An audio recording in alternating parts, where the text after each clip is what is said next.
Swiss watchmaking machines, he developed a method for mass-producing tiny stainless steel balls to within a fraction of a millimeter.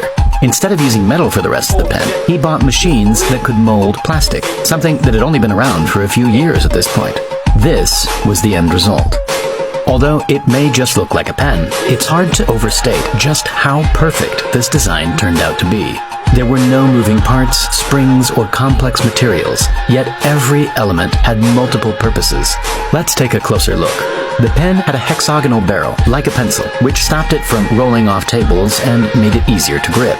It was made from polystyrene, which was strong, cheap, and transparent, allowing the ink level to be seen at all times. There was a tiny hole on the barrel, which allowed air to enter and replace ink as it left the pen.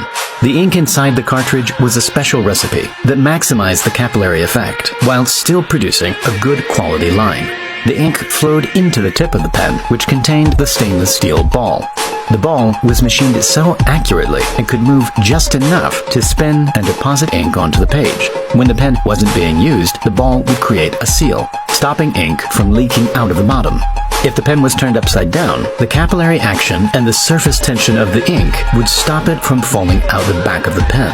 The lid, which also doubled as a clip, was made from polypropylene, which absorbed impacts and stopped the pen from cracking. The pen was so perfectly simple and solved every problem that plagued previous pens. Most of all, it was cheap, hitting the market in 1950 at just $2. It was an instant success, selling around 10,000 units daily in France during its first year. Marcel realized how English-speaking countries were pronouncing his name, so he dropped the H, and the Bic name was born. Marcel understood the importance of economies of scale, and he quickly expanded to other continents, setting up factories all over the world. By 1953, he was already selling 40 million pens per year, and the Bic Crystal took over the world. Now anyone in the world who wanted to write or draw could do so, and it was easy. The world had secretly been begging for this product, and it came at the perfect time. Over the next 50 years, 100 billion of these pens were sold, and literacy rates went from 35 to almost 90%. It's almost impossible to imagine life without this pen, and the fact that its design has remained almost exactly the same since day one shows just how perfect it was.